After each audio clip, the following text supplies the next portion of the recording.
Ambati Silks, Kanchipuram Saree Store, now in Vijayawada. Exclusive Pattu Sarees, Salwas and Lehengas. నమస్తే రమగారు. నమస్తే జయ.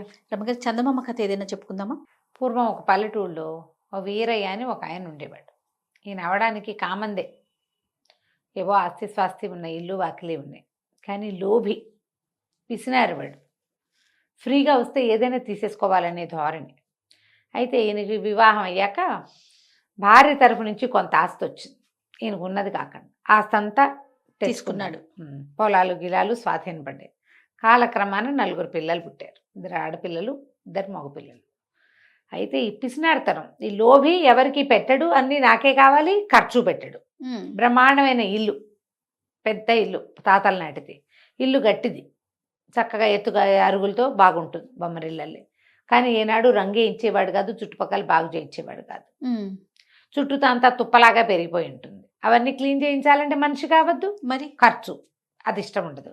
భార్యకో మంచి చీర నగ కొనేరగడు, ఎప్పుడు దిష్టి బొమ్మలాగానే ఉంచేవాడు. పిల్లలు 4 పిల్లలు.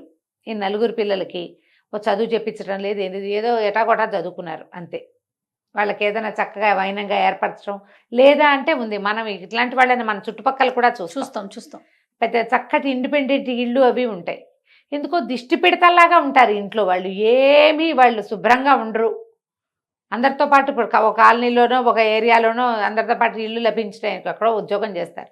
మరి ఆడవాళ్ళ లోపమో అది మగవాళ్ళ తాలూకు దౌష్ట్యమో మనకు తెలియదు. కానీ చుట్టుపక్కల వాళ్ళంతా చక్కగా వైభవంగా ఉన్నట్టు ఉంటారు. వీళ్ళొక్కళ్ళు మాత్రం దెవ్య మొహాలు వేసుకుని ఉంటారు. ఎందుకో తెలియదు, ఏమిటో బాధ వాళ్ళకి. చక్కగా కళకళలాడుతూ ఉండరు, ఖర్చు పెట్టరు. దేనికోసం ఇదంతా దాచాలో వాళ్ళకి తెలియదు పాపం, దాచుకుంటూ ఉంటారు. వీళ్ళు కూడా అట్లాంటి వాడే అనమాట. 4 పిల్లలు అన్నా కదా. పెద్ద పిల్ల సీత, రెండో పిల్ల పేరు రోహిణో రమణి. అక్కడి నుంచి 2 మగ పిల్లలు, పెద్దవాడు చంద్రము, రెండో పిల్లాడు గోపి. ఆ చంద్రం అన్నవాడు 10th క్లాసో ఏదో స్కూల్ ఫైనల్ అయిన తర్వాత వాడికి డాక్టరేట్ చదవాలని కోరిక. ఈయన చచ్చిన వైద్యం చదువు ఖర్చు అదంతా వైద్యుడు అవ్వాలని కోరికని ఆదిలోనే తుంచేశాడు. ఆ పిల్లాడు అసహ్యం వేసి, నేను నీ దగ్గర ఉండను అని చెప్పేసి బస్తీలో వీళ్ళ పక్కన ఉన్న బస్తీ పోయి ఏదో ఒక గుమస్తా పని చేసుకుంటూ వాడి దారిన వాడు ఉన్నాడు. ఆ చిన్నపిల్ల రోహిణి రమణ అనే పిల్ల ఎంత చక్కగానో పాడుతుంది. సంగీతం నేర్చుకుంటా నాన్న, సంగీతం నేర్చుకుంటా. సంగీతం అంటే ఖర్చు ఏమీ లేదు. ఇంట్లో కూర్చోబెట్టారు. ఏదో బడిలోకి వెళ్ళొస్తుంటుంది. చిన్నపిల్లాడు ఇంకా బడికి వెళ్తున్నాడు. ఆ పెద్ద పిల్ల సీతకు 18 ఏళ్ళు 17 ఏళ్ళు ఉంటాయి. పిల్లకి పెళ్ళిడు వచ్చేసింది. పెళ్లి సంబంధం అంటే పెళ్ళంటే ఖర్చు కదా. ఏదైనా నగ నాణ్యం చేయించాలి, ఏమీ లేదు. ఆవిడ దొడ్లో ఏవో 4 గొడ్లు ఉంటే జాగ్రత్తగా ఆ గొడ్ల పాలు తీసి జాగ్రత్తగా పిడకలు అవి చేసి ఎట్లా గొట్లా పిల్లలకి ఏదో కాస్త గుడ్డ పాత ఏర్పాటు చేసుకునేది. ఈయన అంతసేపు సాడిపాయించడం. పక్క ఊళ్ళో వరదలు వస్తే ఈయన పోయి ఆ వరదలో కొట్టుకొచ్చిన కోళ్ళు మేకలు అన్నీ పుచ్చుకుని తెచ్చుకున్నాడు. అలాంటి వాడు అనమాట. లోభత్వం, వదలలేని తనం అన్నమాట. తను చేసే పనులన్నిటికీ సహాయంగా ఉండటం కోసం రాముడని ఒక కుర్రాన్ని పెట్టుకున్నాడు. వాడు అనేవాడు, ఎందుకండి ఈ దొడ్డంతా ఇలా దరిద్రంగా ఉంది, శుభ్రంగా 2 మనుషులు కేకేసుకుని నీట్గా చేయించుకుంటే కూరగాయల మొక్కలు పెట్టుకున్న కూర ఖర్చు వెళ్ళిపోతుంది మనకి, అంతే. చుట్టుపక్కల కూడా అమ్మేసుకోవచ్చు శుభ్రంగా పాదులు అవి పెడితే. అంటే ఒరే, నువ్వు 10 రూపాయలు ఖర్చు పెట్టి 3 రూపాయలు లాభం చూపిస్తావురా నువ్వు. ఇదంతా తీయటానికి ఎంత పని, ఎంత ఖర్చు. రేపు వచ్చే రాబడి ఆయన కనపడదు. ఇప్పుడు ఖర్చు ఒకటే కనిపిస్తుంది. అలాంటి వాళ్ళు ఉంటారు కదా, ఏమీ చేయనివాడు. ఆ రాముడికి పిచ్చెత్తి లేచిపోదామని ఉండేది వాడికి, కానీ చెడిపోదామని. కానీ పాపం ఆ వీళ్ళని చూసి, ఇంట్లో వాళ్ళని చూసి ఆగిపోయేవాడు. ఆ సీతకి వీడంటే మనసు, ఈ రాముడు అంటే. పెళ్ళిడు వచ్చిన పిల్ల ఇంకా బయటికి పెళ్లి సంబంధాలు చూసే ఆస్కారం కూడా లేదు. ఆ పని కుర్రాడి మీదే ఆ అమ్మాయికి మనసుగా ఉండేది. కొన్ని రోజులు ఇట్లా గడుస్తూ ఉండగా ఏమైంది, ఒకరోజు ఒరే ఒక నిచ్చెనాను సంచి పట్టురారా, మనం దేవాలయానికి వెళ్దాం అన్నాడు. అక్కడికి ఎందుకంటే నిచ్చెన అన్నాడు. అంటే దేవాలయం పక్కన పెద్ద తేనె పట్టు పట్టిందిరా, చేదా ఏమిటి, ఊరికే తేనె వస్తుంటేను ఇంట్లో మందుకో మాక్కో కావాలి, బయట తేనె కొంటే 50 రూపాయలు, మనం తీద్దామంటే అయ్యో అట్లా పనికిరాదండి, అది దేవాలయం సొత్తు, మనం తీసుకోకూడదంటే గడదగుడ్డు, దేవుడు అందరివాడు, దేవుడు సొత్తు అందరిది అన్నాడు ఆయన. అంటే వీడు నేనైతే ఎక్కనండి అన్నాడు. ఎక్కనండి అంటే సరే నేను ఎక్కుతా, నువ్వు కింద పట్టుకో చాలు అని చెప్పేసి ఏం చేశాడు, నిచ్చెన వేసుకుని ధ్వజస్తంభానికి పక్కగా ఉన్న ఒక చిన్న మండపం లాంటిది ఏదో ఉంది, ఆ మండపం మీదకి పైకెక్కాడు. ఎక్కేసరికల్లా తేనెటీగలు జుమ్మని మీదకి వచ్చేసరికల్లా కాలు పట్టు తప్పి దభేల్మని పడిపోయాడు. వాడు కుర్రాడు ఎక్కగలిగేవాడు, 4 బిడ్డల తండ్రి ఈయన ఎక్కుతాడు లేదా ఆశపోతానానికి అంతే. పడేసరికల్లా తలకిందులు కాబట్టి తలకాయ పగిలినంత పని అయింది. పగిలింది. ఎట్టగొట్ట మోసుకొచ్చాడు ఇంటికి. రాముడే మోసుకొచ్చిన తర్వాత ఏముంది, మూలబడ్డాడు ఈయన. అయోమయంగా అయిపోయాడు, మాట పడిపోయింది. చచ్చిపోలా, అయోమయం అయిపోయాడు. చెప్పిన పని చేస్తాడు తప్పిస్తే ఆయనకి ఏమీ తట్టదు, తెలియదు. వైద్యుడు వచ్చి కట్టుకట్టాడు, అదేదో చేశాడు. కొంచెం మతి రావటం కష్టం రా, సమయం పడుతుంది, అసలు వస్తుందో రాదో, ఈయన ఇట్టాగే సాక్కోవాలి మీరు అన్నాడు. ఇలా బోమన్నారు పిల్ల జల్ల. ఏం చేస్తారు? అక్కడి నుంచి వీడేం చేశాడు చూస్తే, ఇంట్లో ఎవరున్నారు, పెద్ద అబ్బాయి ఏమో ఎక్కడికో వెళ్ళిపోయాడు. ఇక మిగిలింది 2 ఆడపిల్లలు, ఒక చిన్న పిల్లాడు, పెద్ద ఆవిడనేమో దిష్టి పెడతలా ఉంచాడు. ఆవిడకి ఏ వ్యవహారమో తెలియదు. వీళ్ళకి బోళ్ళు పొలాలు ఉన్నాయి. ఏదైనా పని చేయటానికి ఈయనకి ఖర్చు పెట్టడం ఇష్టం ఉండదు. రాబడి వస్తుంది రేపు, కానీ ముందు ఖర్చు పెట్టడం ఇష్టం లేక కొన్ని పొలాలు బీడు కూడా పెట్టాడు. అయ్యో. అక్కడి నుంచి వీడేం చేశాడు, అమ్మగారు ఎనపెట్టి తెరవండి ఏమున్నాయో చూద్దామని ఎనపెట్టి తెరిస్తే కాస్త డబ్బు కనపడింది.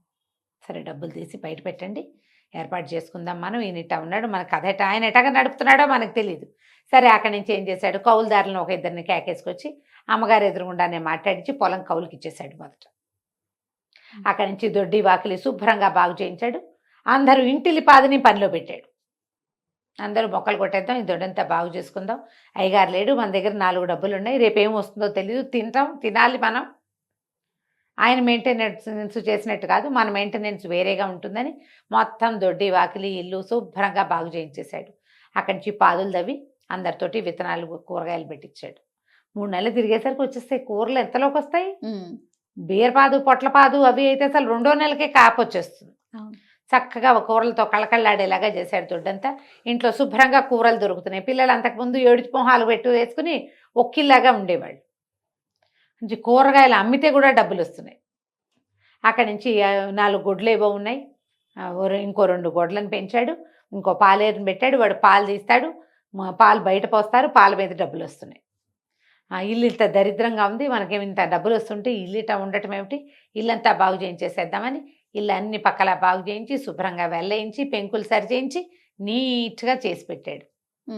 సరే ఈ కూరగాయలు పండుతున్న కాలంలోనే ఎవరో పట్టణంలో వీళ్ళ బాబుగారు చంద్రం బాబు అక్కడెక్కడో ఉన్నాడని తెలిస్తే అక్కడికి పోయి తీసుకొచ్చాడు. బాబు నీకు కావాల్సింది చదువుకుంది, కానీ ఎలాగో మనం పొలం కౌలుకి ఇచ్చాము, డబ్బులు వచ్చేస్తాయి, నువ్వు చదువులో చేరిపో, వైద్య వృత్తి ఎక్కడ చేరుతానంటే అక్కడ చేరు, నేను ఖర్చు పెడతా అని చెప్పి సరిచేశాడు. అక్కడి నుంచి చిన్నపిల్లకి ఏం చేశాడు, అది కూడా 9th or 8th క్లాస్ అయ్యింది. ఈ 8th క్లాస్ అయిన పిల్లకి ఓ సంగీత మాస్టర్ని పిలిపించి పాఠం చెప్పించడం మొదలుపెట్టాడు. పిల్ల చక్కగా సంగీతం నేర్చుకుంటుంది, చక్కటి పాట దాంది. ఆ రోజుల్లో అప్పటికి ఇంకా గ్రామ్ఫోన్ రికార్డులు వచ్చినాయట. ఇవి రేడియోలు రేడియో కష్టం, రికార్డులు ఇవ్వచ్చు దూరాన్ని ఎక్కడో, అది కష్టం. కానీ నేర్చుకున్న పిల్లలకి అవకాశాలు ఉంటాయి.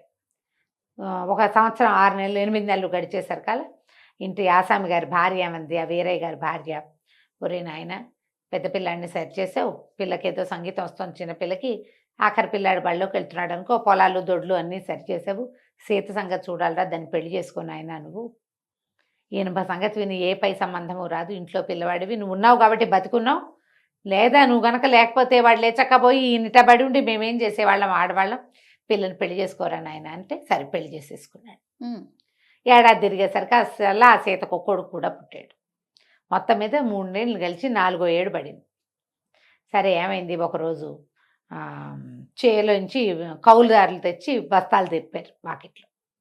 దింపితే మరకేసుకెళ్ళి కొన్ని వడ్లు మరపట్టించుకొద్దామని ఈ వీరయ్య మతిపోయి ఉన్నాడు కదా, ఇప్పటిదాకా ఆయన కూడా గుప్పులు తవ్వాడు, ఆయన కూడా సున్నం వేసేటప్పుడు గోడకు సున్నాలు వేసాడు, పెంకులు సరి చేశాడు. ఏదైనా పని చెప్పు అని రాముడు పని చెప్తే చేస్తాడు, మాట లేదు, అన్నం పెడితే తింటాడు. వేళకి ఆయన్ని పోషించారు వీళ్ళు, తండ్రిగా పోషించుకున్నారు శుభ్రంగా. ఆయన బాగానే ఉన్నాడు, హెల్తీగానే, కానీ మతి లేదు, మాట లేదు.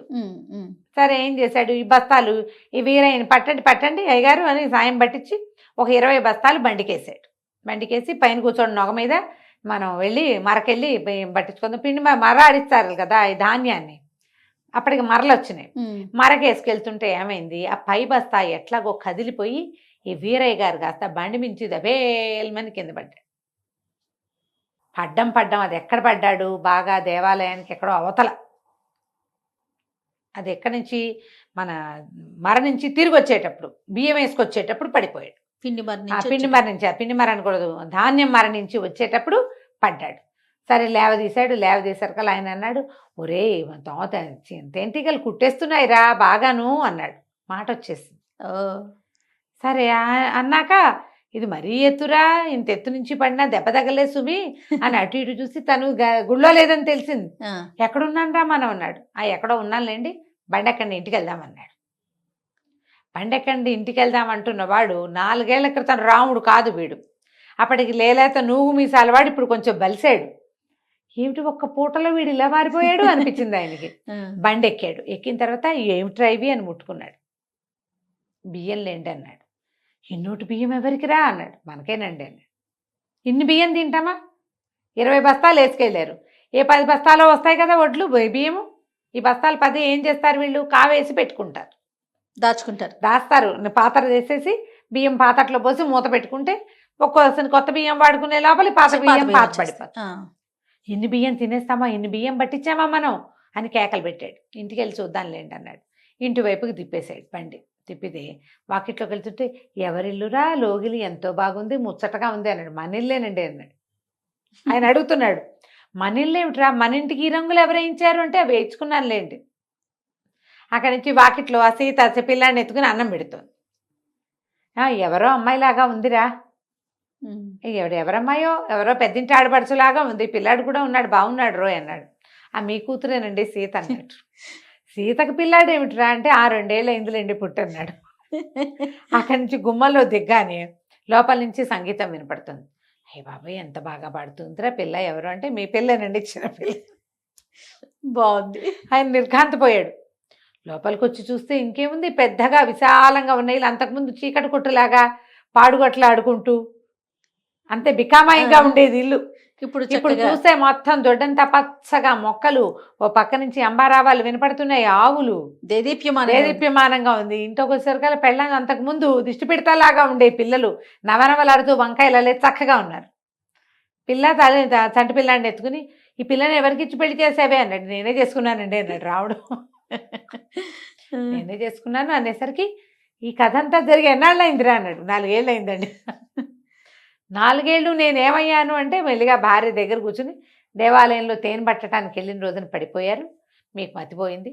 వాడే ఇల్లంతా సంభాళించాడు, పిల్లని పెళ్లి చేసుకున్నాడు. పెద్ద పిల్లాడు వైద్యం చదువుకుంటున్నాడు, 4వ సంవత్సరంలో ఉన్నాడు. ఇంకో 2 ఏళ్ళు చదివితే వాడు వైద్యుడు అయిపోతాడు. ఇగో ఈ పిల్లని పెళ్లి చేసుకున్నాడు, దానికి సంగీతం చెప్పిస్తున్నాడు. వచ్చే సంవత్సరం దాన్ని ఎక్కడికో పై దేశం తీసుకెళ్ళి పాటలు పాడిస్తారట అని చెప్పి దీన్ని మాట్లాడకుండా ఉండిపోయాడు. తర్వాత ఇంక ఇంటి పెత్తనం అడగల, వాడే బాగా చేస్తున్నాడు, అర్థమైపోయింది ఆయన. తనకు అన్నీ ఉన్నా తను ఏనాడు అనుభవించల. అప్పుడు ఆయనకి మొహం కడుక్కుంటే అద్దంలోకి చూస్తే తెలిసింది, అద్దంలో కనపడే మనిషి తను కాదు, వాడెవడో. శుభ్రంగా ఉన్నాడు, ఎందుకంటే ఈ 4 ఏళ్లలో బాగా నొక్కబెట్టి పోషించారు ఆయన.